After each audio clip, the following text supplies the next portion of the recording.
Live. Welcome back. I am Old New Dude with my co-host, who is Richard York, Astro's trueborn son. changed camera around a little bit. I got to shoot a guitar video here in a little bit, so doing something different. Still got the light on the good side of my face. I don't want this one seen. I just Justin Bieber. If you're watching this video, I've had half of my face not work for 9 years, man. You kind of get over it after a while. So hopefully you ain't got to wait that long. Game of Thrones, Bran 4. And the second he jumped in, Richard has been grinning ear to ear about this chapter. Wow, I always wondered if Bran was going to live forever. I guess we have our answer over and over again here. As usual, we'll let the brains of the operation, Richard, tell us what he saw in the chapter, and then I'll jump in with my stupid stuff. Take it away, Richard. Thank you, sir. In the yard below, Rickon ran with the wolves. Rickon runs wild in general, right? Yeah. Well, it's a lot of foreshadowing with Rickon's future, running wild with Shaggy Dog over on Scargos. Yep. He was silver and smoke with eyes of yellow gold that saw all there was to see, smaller than Grey Wind and more wary. Bran thought he was the smartest of the litter. So people, including the Green Bard, have talked about how Shaggy Dog might be more magical than Summer, but eyes that saw all there was to see and smartest of the litter foreshadow Bran as the omniscient old gods. Yeah, it might be two different kinds of magic, though, we're going with. If the imaging on Shaggy Dog, especially in this chapter, with his fiery green, or your green fiery eyes, I don't know whether that's going to bode for Shaggy Dog and Rickon later on, but it just green fire just automatically think of wildfire, and wildfire automatically think of dragons or the Melisandre, stuff like that. Yeah, it feels like he was planting a seed for something with Shaggy Dog's eye color, but I don't know what. Yeah, it's a seed. I don't know if it'll come if he's going to plant it all the way out to a rose or anything, but it's there. Yeah, he may just been keeping his options open. Yeah. It was just a lie, he said bitterly, remembering the crow from his dream. I can't fly. I can't even run. Crows are all liars, Old Nan agreed from the chair where she sat doing her needlework. I know a story about a crow. I don't want any more stories, Bran snapped, his voice petulant. He had liked Old Nan and her stories once, before, but it was different now. They left her with him all day now to watch over him and clean him and keep him from being lonely, but she just made it worse. I hate your stupid stories. The old woman smiled at him toothlessly. My stories? No, my little lord, not mine. The stories are before me and after me, before you too.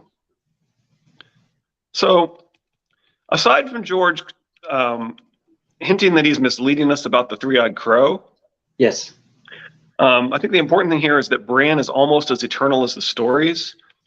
Gray Area has commented how the implication is that Bran goes back before Old Nan. But it seems even more clear that Old Nan is saying that she'll someday die, but that the stories in Bran will go on forever and never die. Right. And I've asked people before, including in like super chats with David Lightbringer, if Bran the Bastard will rule for 1,000 years and 7. And people say no, I don't think so, and so forth. But there's a whole lot in this chapter that makes me think the answer is yes. Yeah, you know me, I'm not a the future Bran three-eyed crow kind of guy, but I don't argue with you when you see seeds for it. I'm the one I clap for you. But all crows being liars is the yeah, it's definitely implied that there's some misleading. Yeah, it's misleading in some way, right? Right. And she's like, there's another sentence where the sentence gets interrupted before we get to hear the good part. When she says, I know a story about a crow.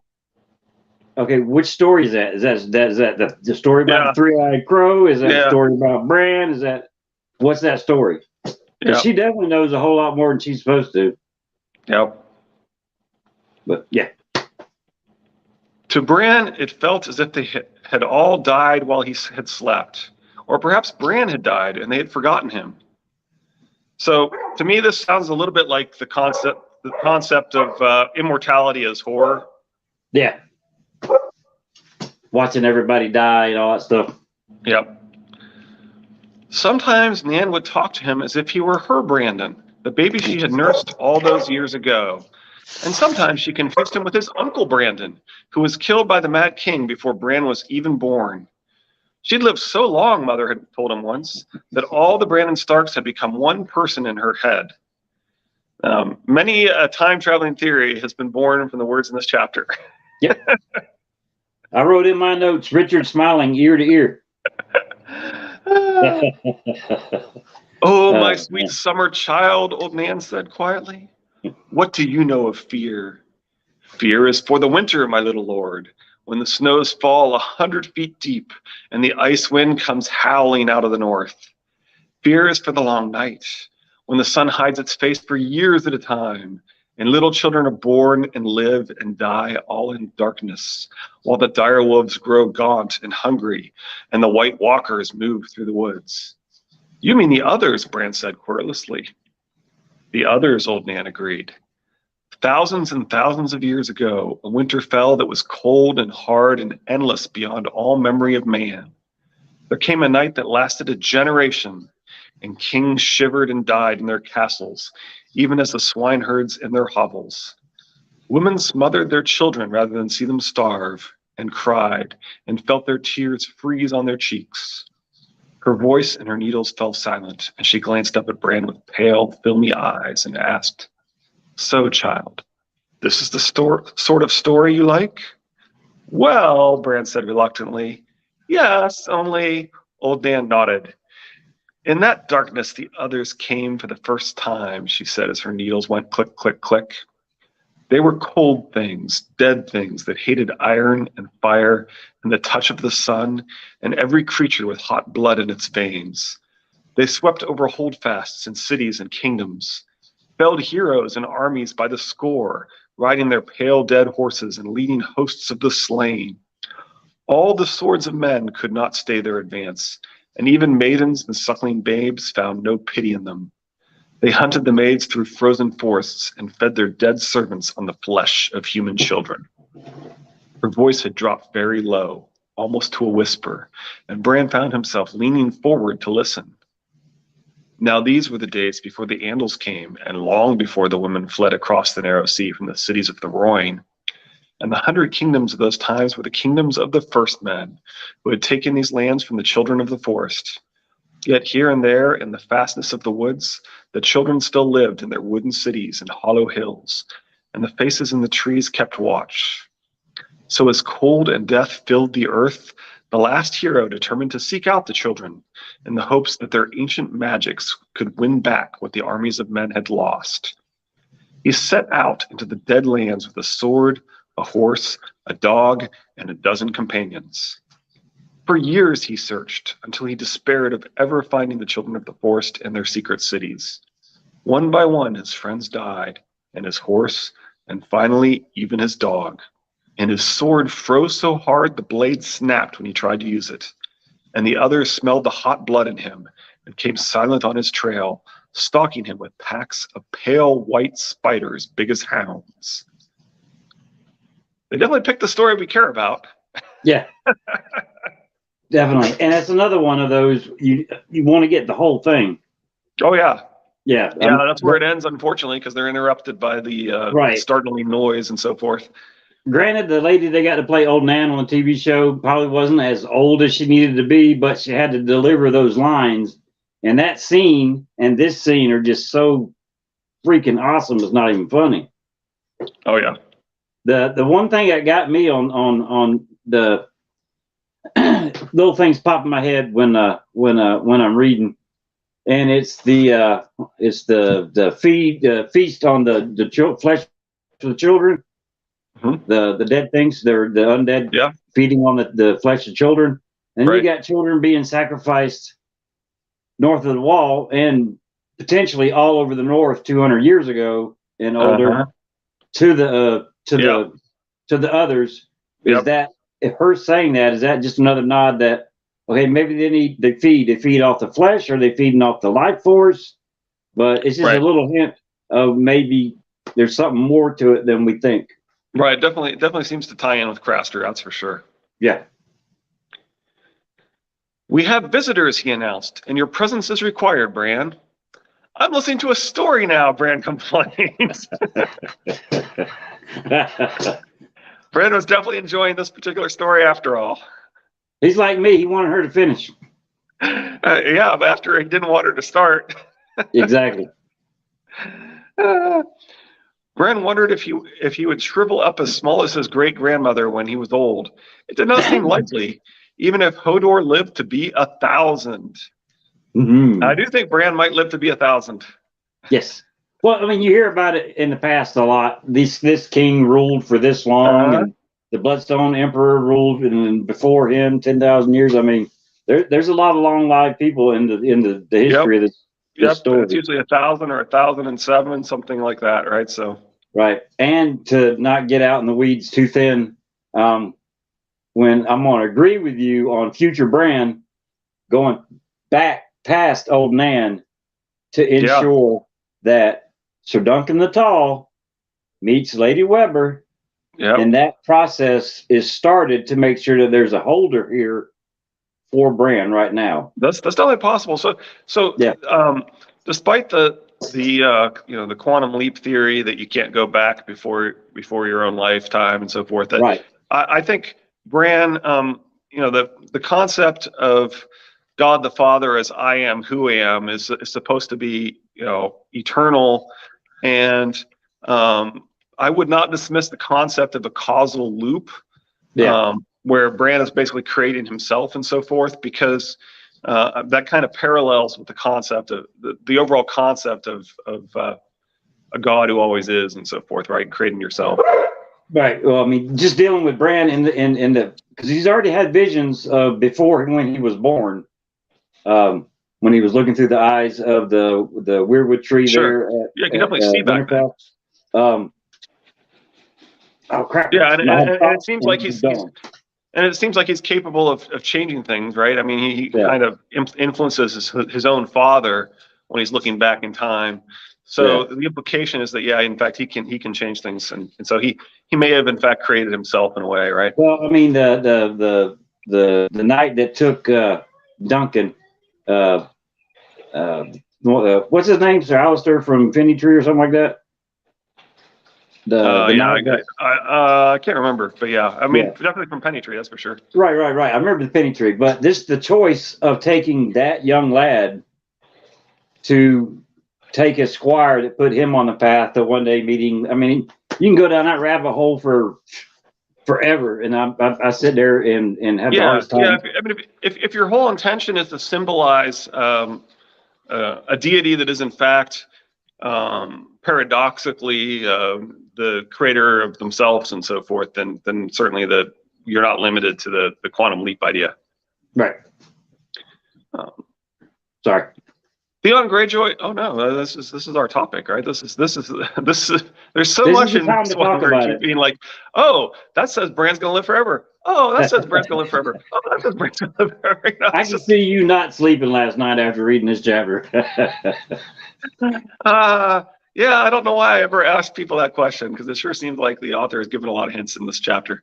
Yeah, he does. Anyway, Theon Greyjoy had once commented that Hodor did not know much, but no one could doubt that he knew his name.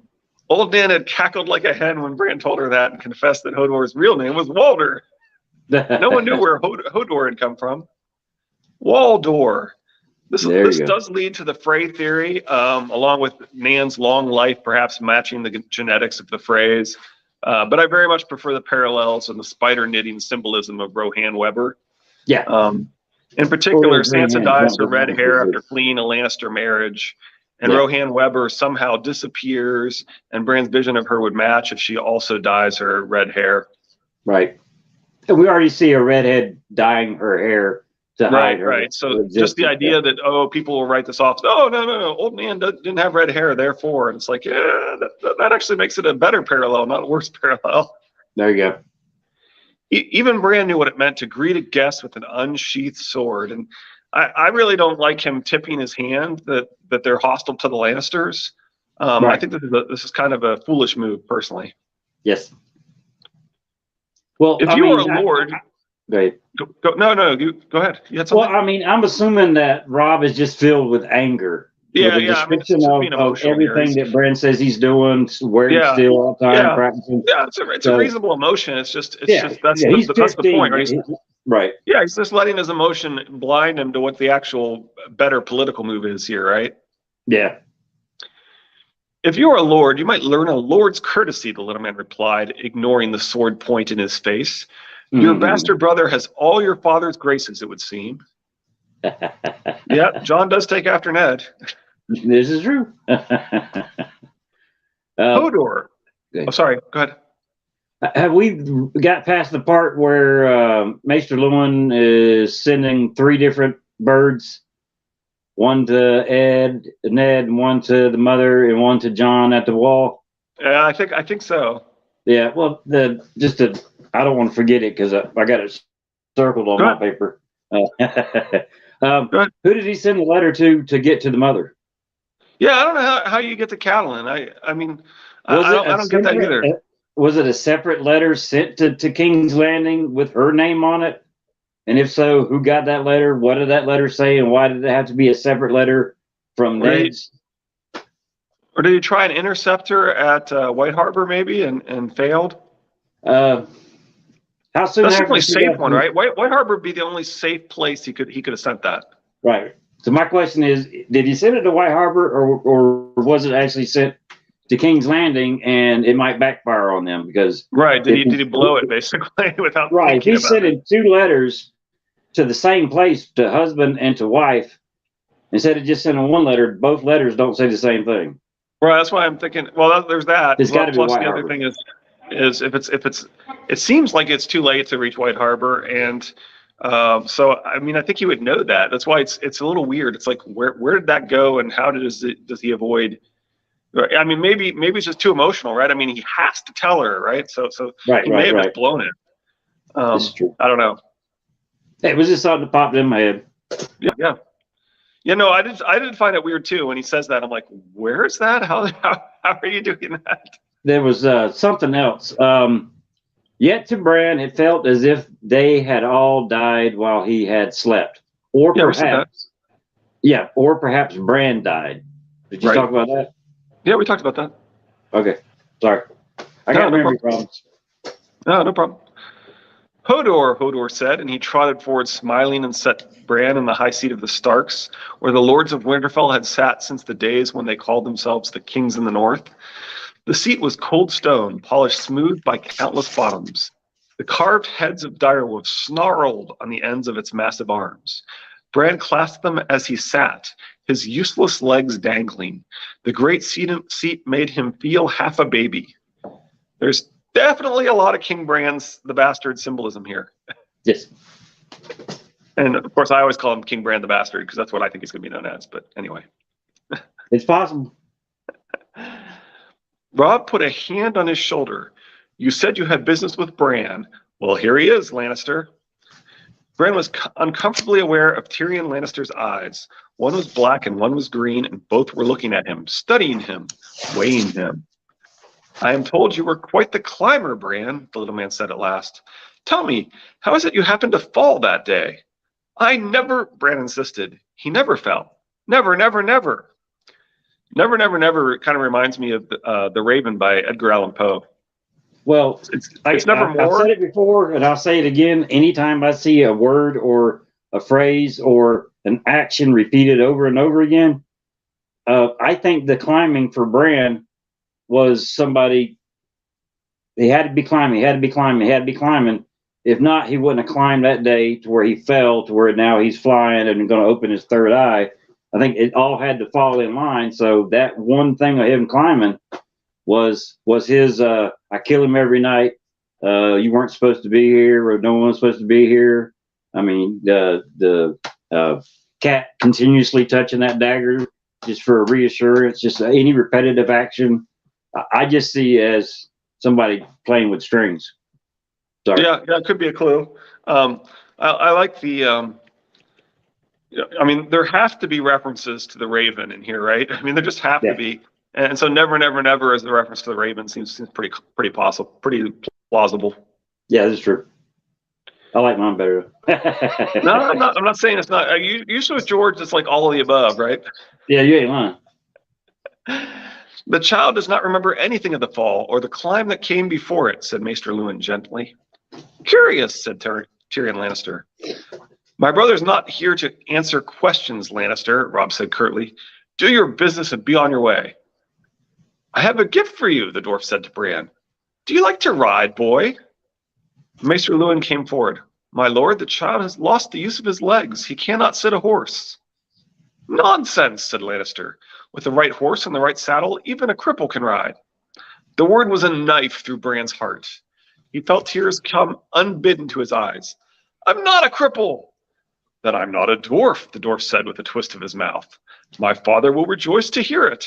Greyjoy laughed. What sort of horse and saddle are you suggesting? Maester Lewin asked. A smart horse, Lannister replied. The boy cannot use his legs to command the animal, so you must shape the horse to the rider. Teach it to respond to the reins, to the voice. I would begin with an unbroken yearling, with no old training to be unlearned. He drew a rolled paper from his belt. Give this to your saddler. He will provide the rest. Maester Lewin took the paper from the dwarf's hand, curious as a small gray squirrel. He unrolled it, studied it. I see. You draw nicely, my lord. Yes, this ought to work. I should have thought of this myself. It came easier to me, Maester. It is not terribly unlike my own saddles. Will I truly be able to ride? Bran asked. He wanted to believe them, but he was afraid. Perhaps it was just another lie. The crow had promised him that he could fly. You will, the dwarf told him, and I swear to you, boy, on horseback you will be as tall as any of them. Bran will be a king among men. Actually, a god king among men. There you go. Robb Stark seemed puzzled. Is this some trap, Lannister? What's Bran to you? Why should you want to help him? Your brother Jon asked it of me, and I have a tender spot in my heart for cripples and bastards and broken things. Here we have a list of 3 or more items with the word and, but without any commas. And the first and last of these 3 refer to Bran. It's an interesting choice by the author to put bastard in between 2 references to Bran, with words that arguably tie him to Arya thinking about her siblings and how she might be a bastard, and to Ned thinking about the truth coming out and somehow harming his 5 supposedly true-born children. The door to the yard flew open. Sunlight came streaming across the hall as Rickon burst in, breathless. The direwolves were with him. The boy stopped by the door, wide-eyed, but the wolves came on. Their eyes found Lannister, or perhaps they caught his scent. Summer began to growl first. Grey Wind picked it up. They padded toward the little man, one from the right and one from the left. The wolves do not like your smell, Lannister, the young Greyjoy commented. Perhaps it's time I took my leave, Tyrion said. He took a step backward, and Shaggy Dog came out of the shadows behind him, snarling. Lannister recoiled, and Summer lunged at him from the other side. He reeled away, unsteady on his feet, and Grey Wind snapped at his arm, teeth ripping at his sleeve and tearing loose a scrap of cloth. No, Bran shouted from the high seat as Lannister's men reached for their steel. Summer here! Summer to me! The direwolf heard the voice, glanced at Bran and again at Lannister. He crept backward away from the little man and settled down below Bran's dangling feet. Robb had been holding his breath. He let it out with a sigh and called, Grey Wind! His direwolf moved to him, swift and silent. Now there was only Shaggy Dog, rumbling at the small man, his eyes burning like green fire. Rickon, call him, Bran shouted to his baby brother, and Rickon remembered himself and screamed, Home, Shaggy, home now! The Black Wolf gave Lannister one final snarl and bounded off to Rickon, who hugged him tightly around the neck. Tyrion Lannister undid his scarf, mopped at his brow, and said in a flat voice, How interesting. Are you well, my lord? Asked one of his men, his sword in hand. He glanced nervously at the direwolves as he spoke. My sleeve is torn and my breeches are unaccountably damp, but nothing was harmed save my dignity. Even Rob looked shaken. The wolves, I don't know why they did that. No doubt they mistook me for dinner, Lannister bowed stiffly to Bran. I thank you for calling them off, young sir. I promised you they would have found me quite indigestible. And now I will be leaving truly. Before we go on, let's go ahead and stop here and talk about this a little bit. Yeah. So I'll let you go first. You notice that Summer clearly is the leader, right? Summer's the one that kicks off the hostility. Grey Wind immediately follows. Shaggy Dog eventually. Bran immediately calls them off. He's clearly Bran is symbolically the leader of the Starks here. He's seated in the high seat. Rob is sort of standing by him, putting his hand on him as if he's his sort of his right hand man. And Rob quickly calls Grey Wind off after Summer has successfully been called off. Shaggy's a little reluctant even after being called. He still has to give one more snarl. Yeah. He's a little more wild. Right. So yeah, there's a lot there, obviously. But mostly it seems to symbolize that yes, Summer is the leader of the wolves and Bran is the leader of the Starks. Two things. On your Bran King thing, are we talking King of Winter or are we talking King of Westeros? Yes. Oh my goodness. This is George's lay. This is the seeds that have been planted. Okay. The second thing, we get a description of Shaggy Dog coming out of the shadows, and then you got the reference to his green fire eyes again. Yeah. Excuse me. I think Rickon and Shaggy Dog's future is going to be pretty dark. I don't know where it's going to go, but yeah, I think it might even be worse than Arya's.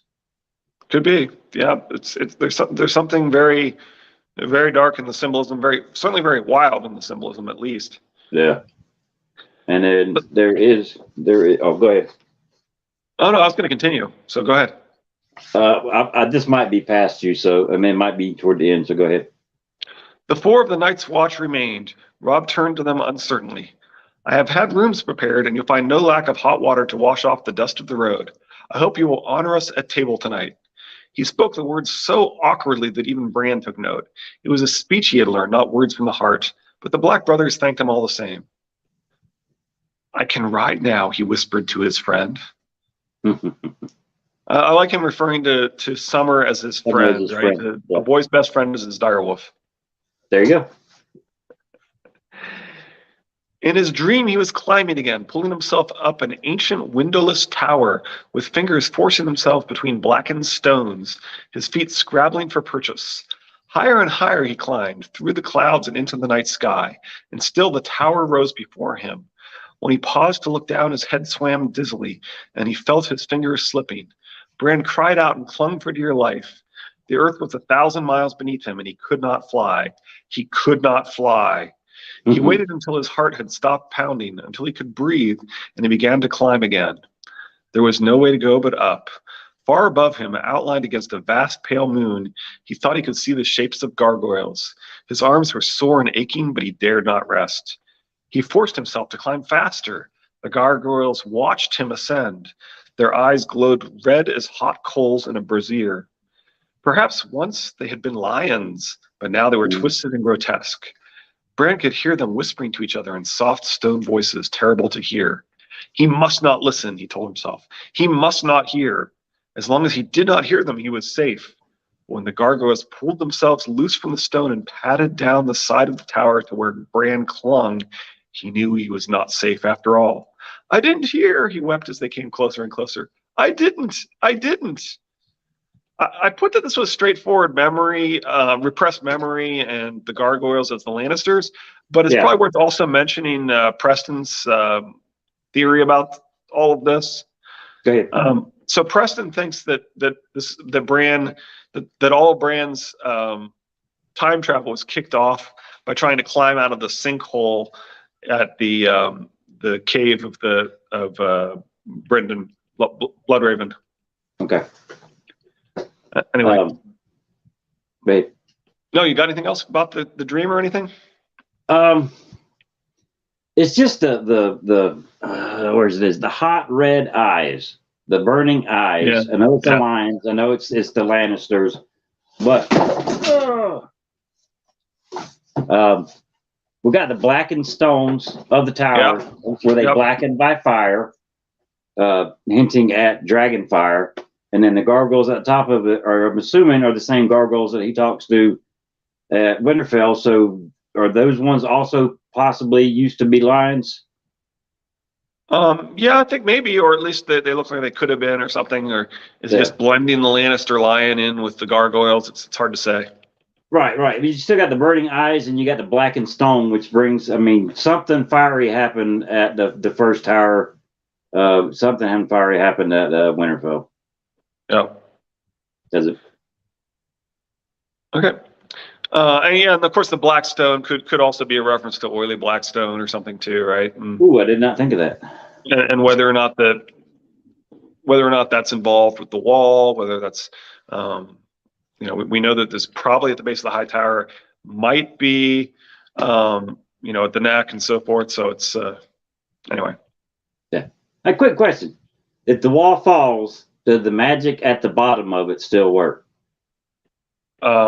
Well, since I think the magic is powered by the ice dragon's going to escape. I'm guessing it won't. Okay. Anyway, that's just my theory, but it's not my theory. It's a theory that I like. Yeah. He ripped at the meat with his teeth, cracked the ribs to suck out the marrow from the bones, and shrugged at the mention of Jon Snow. Sir Alistair's bane, he grunted, and two of his companions shared a laugh that Bran did not understand. When Robb asked for news of their Uncle Benjen, the Black brothers grew ominously quiet. What is it? Bran asked. Yoren wiped his fingers on his vest. There is hard news, my lords, and a cruel way to pay you for your meat and mead. But the man as asks the question must bear the answer. Stark's gone. It's an interesting choice of words. Stark's gone, right? Yeah. It's not Stark's missing, not Stark's presumed dead.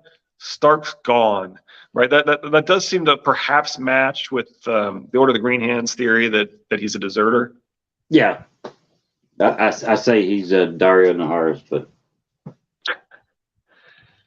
most like he's dead. Do you hear me? My uncle is not dead. His voice rang against the stone walls, and Bran was suddenly afraid. Old, sour-smelling Yoren looked up at Robb, unimpressed. Whatever you say, my lord. Yoren has none of the fear that Bran expresses there. He was afraid for a moment until he remembered how the story ended. The children will help him, he blurted. The children of the forest.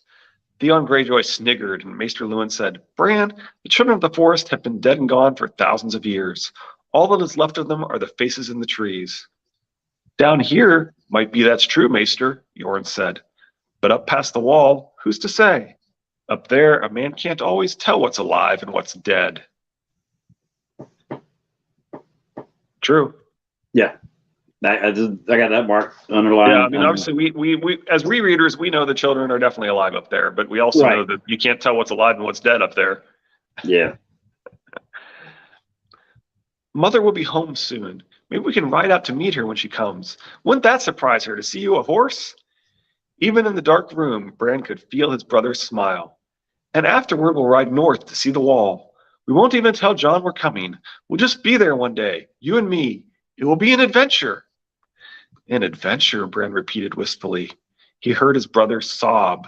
The room was so dark he could not see the tears on Robb's face, so he reached out and found his hand.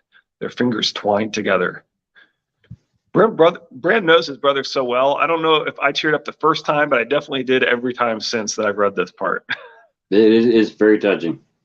Yeah, it's also interesting that he's that Bran can tell that he's laughing, and then he sobs, and Bran knows he's crying. It's a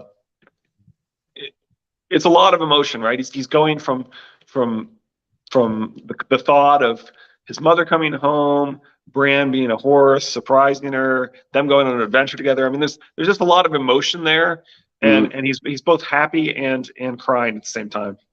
Right. Well, I mean, just the weight that has been put on his shoulders. Oh yeah. I mean, to stop you're right. That does And, make you more emotional, that's for sure. and When you're under that much stress.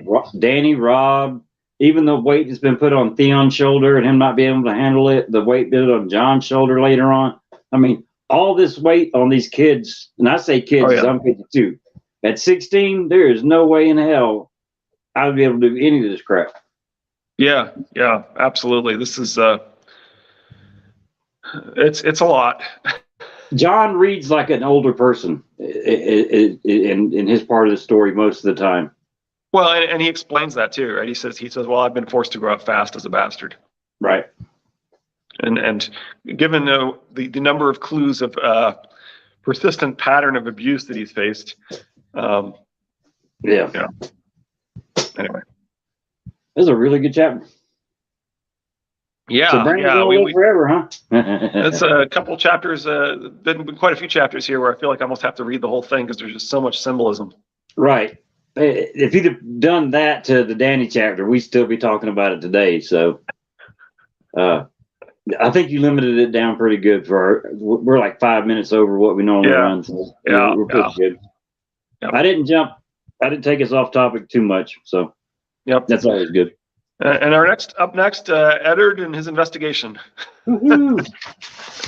I get sad the further we get into the book on the Eddards because I know what's coming, and that's probably my least favorite one of my least favorite parts of the entire story. But I think it's just like everything else. The hands, the hidden hands moving things around. I mean, something had to happen to. Oh, I know why.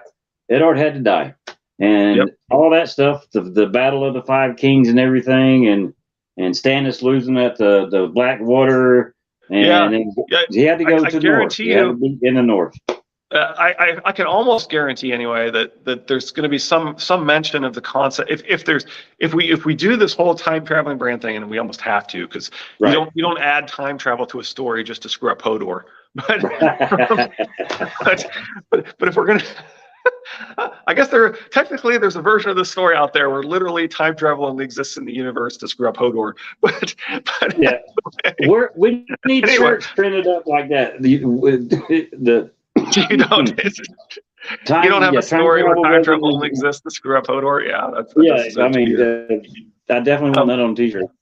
Yeah, but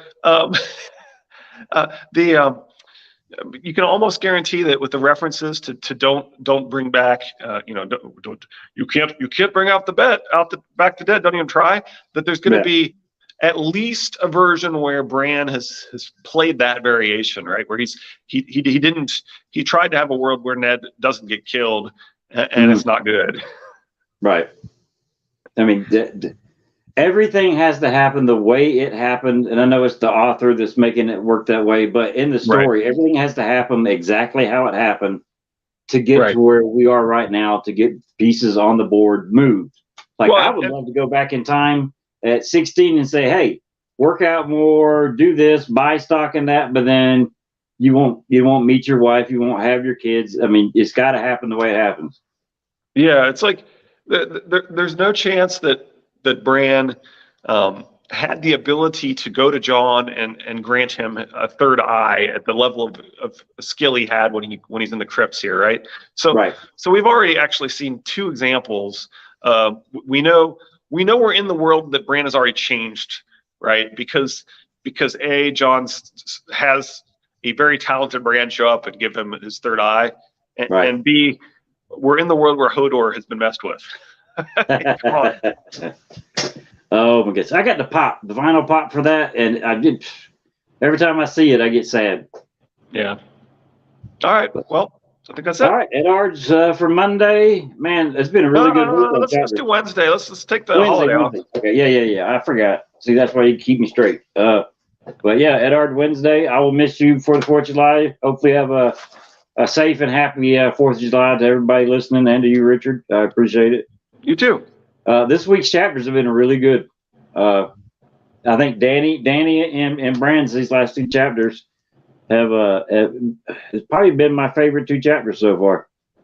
Yeah, they've been excellent. They're pretty good. But okay, everybody stay safe. I've been Old New Dude, and he's been Richard York, Asher's trueborn son. And we will see y'all next Wednesday. Stay safe. Bye.